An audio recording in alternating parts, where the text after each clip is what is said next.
할렐루야! 온라인 예배에 오신 여러분을 주님의 이름으로 환영합니다. 사랑하고 축복합니다.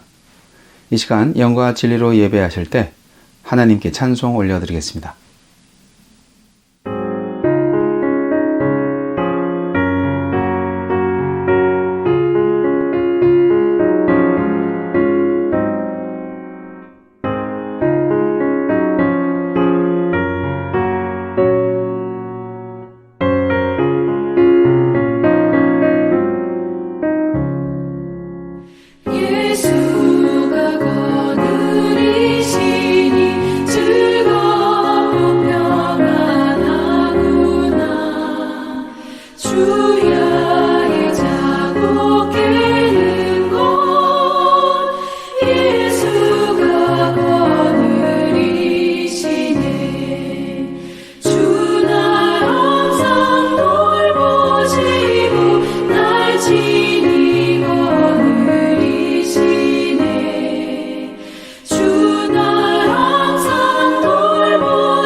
다 같이 기도하시겠습니다.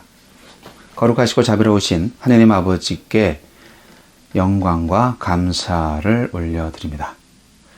찬양받기에 합당하신 주님, 오늘날 우리가 이 세상을 바라보는 눈이 진정 하나님의 눈으로 바라보는 세상이기를 원합니다.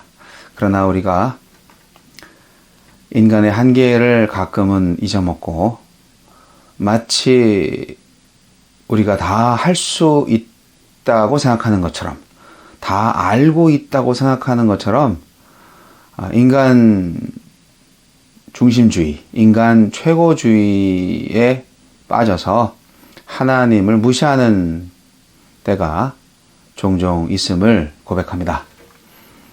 이 세상의 역사와 그 밖의 모든 일들을 하나님께서 주관하시는 것을 믿사오니, 주님, 이 세상 만물을 창조하신 하나님께서 또한 이 세상을 다스리시는 분임을 고백하고 인정합니다. 그래서 우리가 직접 우리의 생각으로 이 세상을 다스리고 우리의 인생을 살아가는 것이 아니라 우리를 창조하신, 그리고 그 창조하신 뜻에 맞게 하나님 뜻에 따라 살 수 있는 저희들이 되기를 소망합니다. 주님 알려주십시오. 주님의 뜻이 무엇인지. 인생의 의미는 진정 어디에 있는지, 아직 우리를 하늘나라로 데려가시지 않은 이유가 무엇인지, 이 세상에 온갖 부조리와 부패를 바라보면서 공의와 정의가 사라지고 불공정과 불의가 판치고 또한 무정함이 우리 사회에 팽배해 있음을 느낄 때, 하나님께서 창조하신 이 세상이 이렇게 망가져 있는 모습을 볼 때, 주여, 우리가 무엇을 어떻게 해야 할지 알게 하여 주옵소서. 해 아래 새 것이 없음을 깨닫게 하여 주심을 감사합니다. 주시기도 하시고 가져가시기도 하시는 하나님을 찬양합니다. 부유할 때도 가난할 때도 오직 하나님을 경배하게 하소서. 오늘 예배 가운데 주시는 말씀, 한 말씀 한 말씀, 이 시대에 어떻게 적용해야 할지 듣는 자의 각자의 마음에 각자의 깨달음을 주시고, 하나님의 뜻이 말씀을 듣고 믿고 순종하는 자들을 통하여서 속히 이루어지게 하여 주옵소서. 오늘의 예배를 인도하시는 예수님 이름으로 기도합니다. 아멘.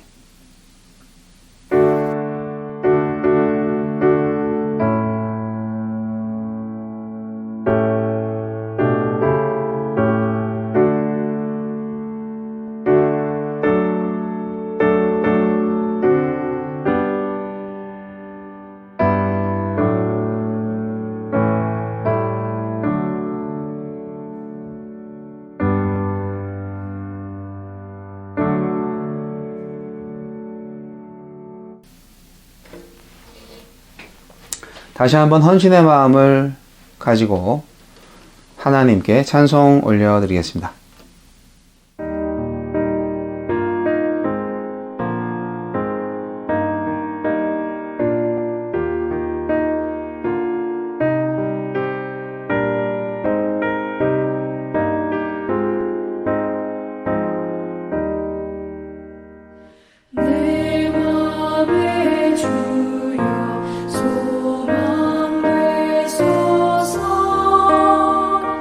주 없이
승리의 주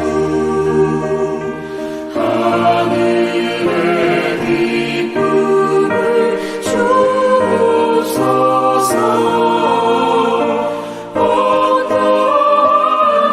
고난이 닥쳐와도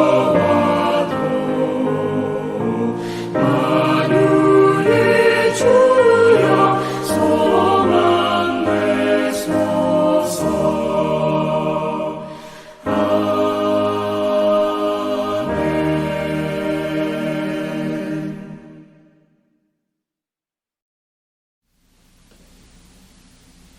헌금을 위해서 기도하시겠습니다. 하느님 아버지 감사합니다. 우리의 모든 필요를 채워주시는 하나님 감사합니다. 부족해도 감사하고 넘쳐도 감사합니다. 생명을 허락하시는 순간까지 감사와 찬양이 끊이지 않게 하여 주옵소서. 그리고 함께 더불어 사는 공동체를 위해서 나누고 더하고 베풀 수 있는 물질의 축복을, 마음의 축복을 허락하여 주옵소서. 봉사의 손길이 필요한 이웃들이 너무나 많이 있습니다. 내 의로 하는 것이 아니라 하느님의 사랑을 품고 하느님의 말씀에 순종하는 하느님의 일꾼으로만 섬기게 하여 주옵소서. 우리가 드리는 주일헌금, 감사헌금, 11조헌금, 각종 지정헌금들이 하나님의 나라에 향기로운 제물 되기를 원합니다. 예수님 이름으로 기도합니다. 아멘.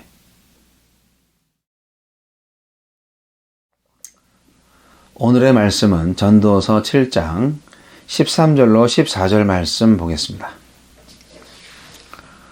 전도서 7장 13절로 14절 말씀 읽겠습니다. 하나님께서 행하시는 일을 보라. 하나님께서 굽게 하신 것을 누가 능히 곧게 하겠느냐. 형통한 날에는 기뻐하고 곤고한 날에는 되돌아보아라. 이 두 가지를 하나님이 병행하게 하사 사람이 그의 장래일을 능히 헤아려 알지 못하게 하셨느니라. 아멘. 오늘 전도서의 말씀을 통해서 함께 나누고자 하는 메시지는 전도자의 고민과 갈등에 관한 교훈입니다. 전도서의 저자는 전도자입니다. 솔로몬이라고 추측하기도 하지만 확실하지는 않습니다. 히브리어 코알렛을 히라버로 번역할 때 회중 앞에서 말하는 사람이라는 뜻의 에클레시아스테스로 번역을 합니다. 코알렛이 한국어 개역 개정판 성경에는 전도자로 번역이 되었고 공동번역 성경에는 설교자로 나옵니다. 전도서의 메시지는 의외로 간단합니다. 첫 번째 메시지는 인생은 헛되며 모든 인생은 결국 죽는다입니다. 전도자의 연설은 강한 회의주의적 색채를 띠고 있어서 이 책을 바르게 이해하는 데에는 상당한 어려움을 갖게 됩니다. 지혜가 우매함보다 나을 수 있지만 임박한 죽음 앞에서는 지혜도 헛되다 말하는 것은 참으로 우리 인생이 이렇게 허무할 뿐인가 하고 생각하게 되는 것이죠. 전도자는 하나님께서 모든 좋은 것을 주시며 모든 것들의 주권을 가지고 계시며 창조주라고 하는 인식을 가지고 있는 듯 하지만 한편으로 하나님께서 상당히 멀게 느껴지는 분이라는 인식이 그의 연설 전반에 흐르고 있다. 그렇게 볼 수 있습니다. 원 세상에 이런 성경도 있다니. 그러나 역설적으로 전도자의 비관주의는 우리의 마음속에 모셔놓은 은밀한 우상들을 파괴하는데 매우 효율적인 역할을 합니다. 결국 전도서의 중심에는 비록 회의주의적인 흐름이 있지만 오히려 그 회의주의는 지혜자의 진정한 지혜를 보여주고 있는 것이죠. 하나님을 떠나 사는 것만큼 무익하고 무의미한 인생이 없음을 보여주기 때문입니다. 이것이 바로 전도서가 전해주는 두 번째 메시지, 핵심적인 메시지인데요. 즉, 하나님 없는 인생이란 이토록 무의미하고 무익하니 하나님을 경외하고 하나님과 함께하는 인생만이 의미 있는 인생이고 참 행복의 삶이라는 진리입니다. 전도서는 다른 정경과 비교해서 볼 때 신약 성경에서 단 한 번도 직접 인용되지는 않았습니다만 전도서의 메시지는 신약 성경에서도 당연히 울려 퍼지고 있습니다. 로마서 8장 20절로 22절 말씀 읽어보겠습니다. 피조물이 허무한데 굴복하는 것은 자기 뜻이 아니요 오직 굴복하게 하시는 이런 말미암음이라. 그 바라는 것은 피조물도 썩어짐의 종노릇한 데서 해방되어 하느님의 자녀들의 영광의 자유에 이르는 것이니라. 피조물이 다 이제까지 함께 탄식하며 함께 고통을 겪고 있는 것을 우리가 아느니라. 아멘. 이 로마서 말씀에서 피조물이 허무한데 굴복하였다라는 말씀은 하나님의 사랑에서 멀어진 세상에 대한 전도자의 평가와 일맥상통합니다. 로마서에 따르면 사람이 절망한 이유는 세상은 하나님을 모르고 하나님으로부터 멀리 떨어진 하나님이 없는 삶을 살기 때문입니다. 이런 로마서의 평가는 하나님의 사랑에서 멀어진 세상에 대한 전도자의 평가이고요. 또한 이것이 전도자가 절망하는 이유이기도 합니다. 하나님을 떠난 인생, 하나님과 멀어진 세상은 더 이상 의미가 없는 것입니다. 그래서 전도서는 맨 마지막에 결론의 메시지를 이렇게 내립니다. 하나님과 멀어진 세상이 헛되다고 느낀다면 이제 그 소망은 하나님을 경외하는 것뿐이라고요. 전도서의 시각으로 볼 때 예수 그리스도의 구원은 바로 그 허무와 헛된 것으로부터의 구원입니다. 하느님께서 예수를 버리셨던 때가 있었죠. 바로 십자가상에서였습니다. 예수님은 십자가에 달려 죽으심으로써 전도자가 경험했던 헛됨을 직접 경험하셨습니다. 그리스도께서 우리를 위해 저주를 받은 바 되셨죠. 그러나 예수님은 부활하심으로 전도자가 말하는 허무의 가장 큰 요인이었던 죽음을 극복하셨습니다. 따라서 구속의 피로 인해 예수 그리스도를 믿는 자마다 삶의 허무를 극복하고 진정한 삶의 의미를 회복하게 되는 것입니다. 사랑하는 성도 여러분, 여러분도 전도서의 전도자가 느끼고 경험했던 이 세상, 즉 하나님을 떠난 인생의 허무함을 확실히 경험하시고 제대로 느껴보시기 바랍니다. 그렇게 되었을 때 진정 여러분이 갖게 된 예수 그리스도의 구원의 선물이 얼마나 가치 있는 것인가 다시 한번 새롭게 느끼게 될 것입니다. 자, 그러면 전도서의 전도자는 과연 어떤 세상을 경험했던 것일까요? 전도서의 시대적 배경은 포로 후기의 유대사회입니다.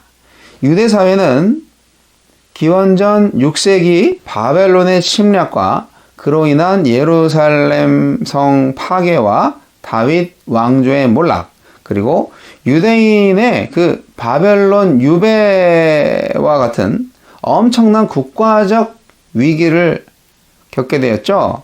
이 사건은 모든 분야에서 특히 종교적으로 유대인들에게 엄청난 변화를 가져왔습니다.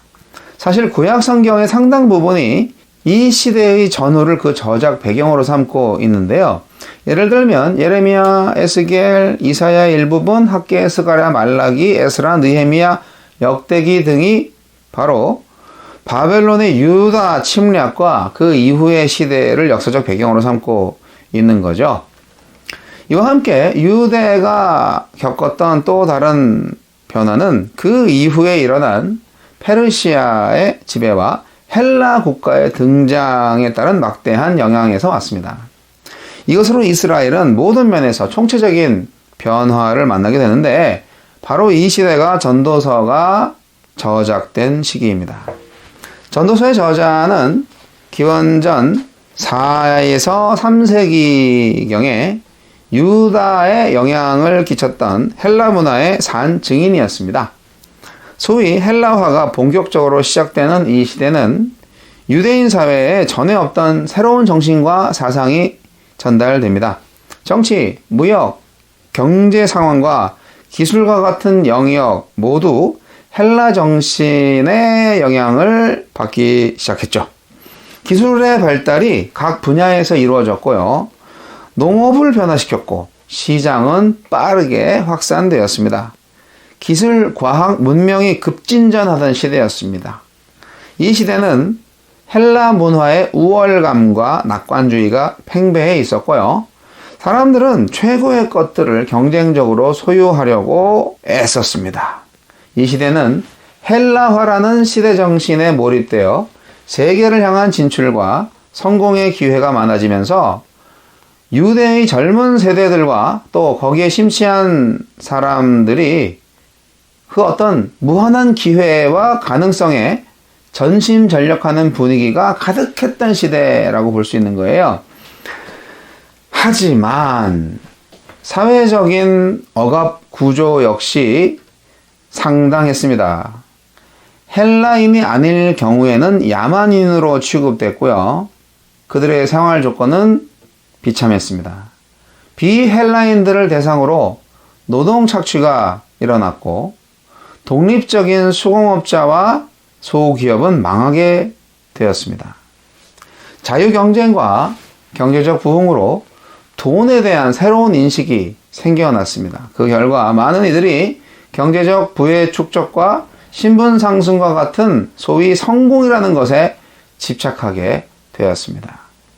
주전 4에서 3세기 이후에 유대 사회에 불어닥친 헬라 문화, 이 헬라 문화가 유대 사회를 여지없이 흔들어서 결국 유대의 전통적인 가치와 질서는 깨지고 사회 전반에 심각한 불안과 불균형을 초래하고 말았습니다. 유대 사회도 겉으로는 세계적인 변화에 따라서 부유해지기도 했어요.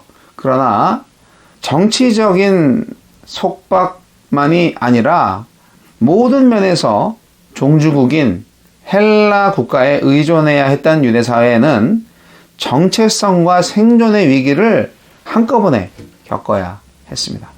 이러한 시대를 경험한 전도자의 고민과 갈등이 있었는데요. 크게 세 가지로 구분해 볼 수가 있습니다. 첫째로 이 시대에 온몸으로 느꼈던 전도서의 전도자의 고민과 갈등은 인과응보적 교리가 개인과 사회에 적용되지 않는다는 것이었습니다.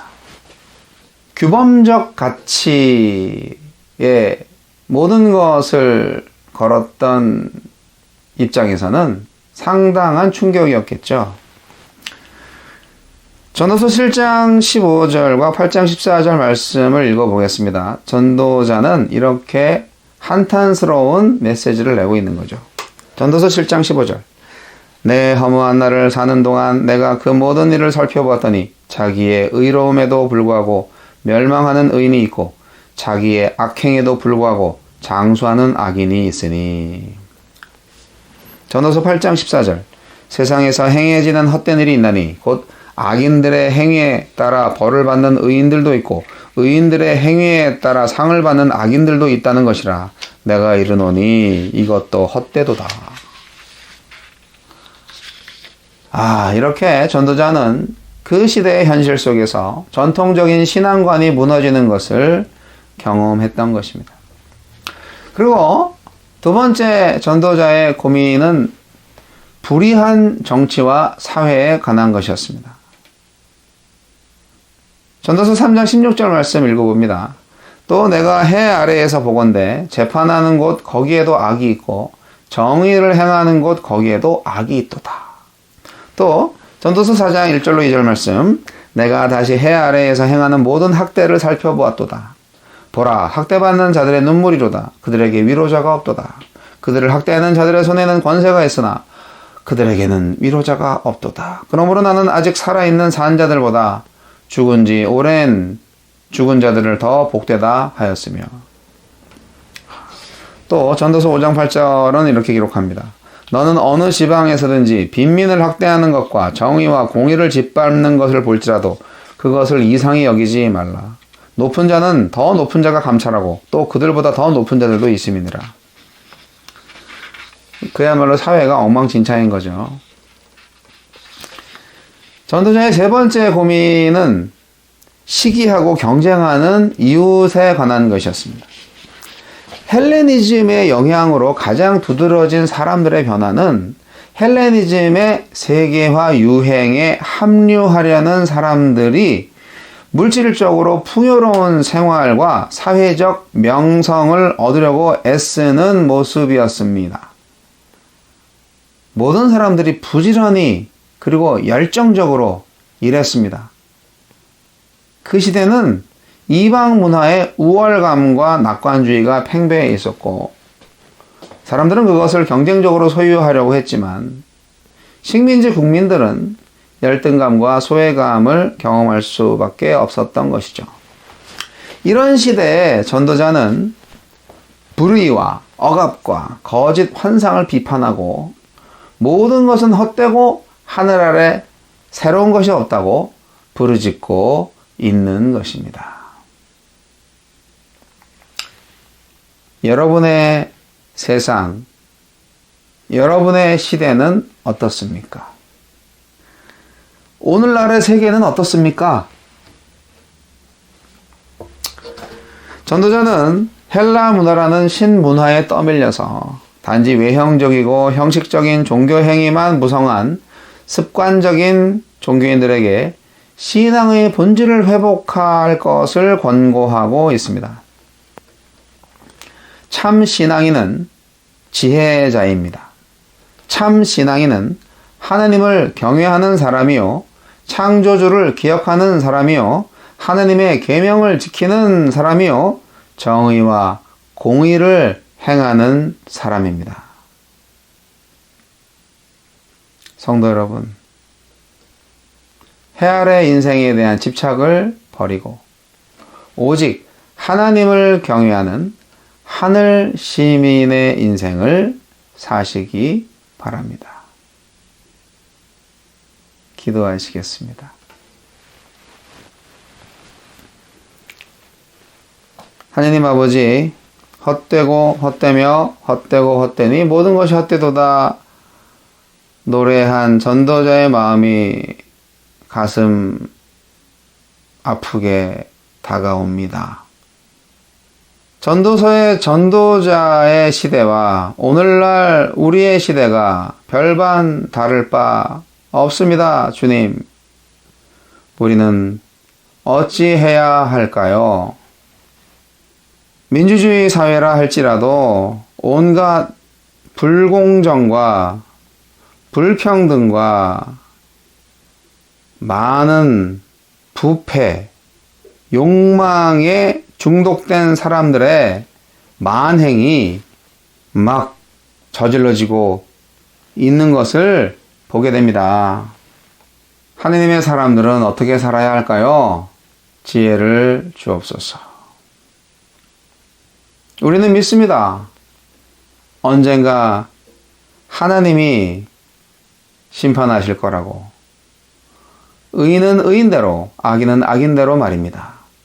그러나 이 세상에서는 그 원칙이 이루어지지 않을 때도 있다는 것을 알게 하심을 감사합니다.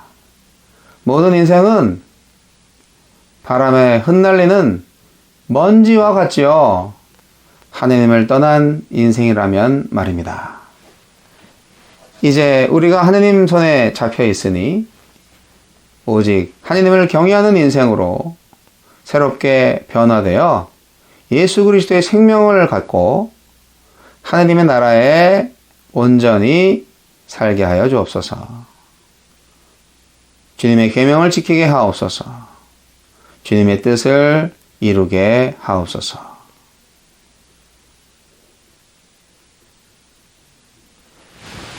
지금은 우리 주 예수 그리스도의 은혜와 하느님 아버지의 극진하신 사랑과 성령님의 감화감동 교통 역사하심이 이 세상의 헛됨을 알고 그야말로 하나님을 떠난 세상의 허무함을 깨닫고 오직 하나님을 경외하는 인생을 살기로 새롭게 결단하는 하느님의 종들 머리 위에 이제부터 영원까지 함께 하시기를 우리 구주 예수 그리스도 이름으로 간절히 축원하옵나이다.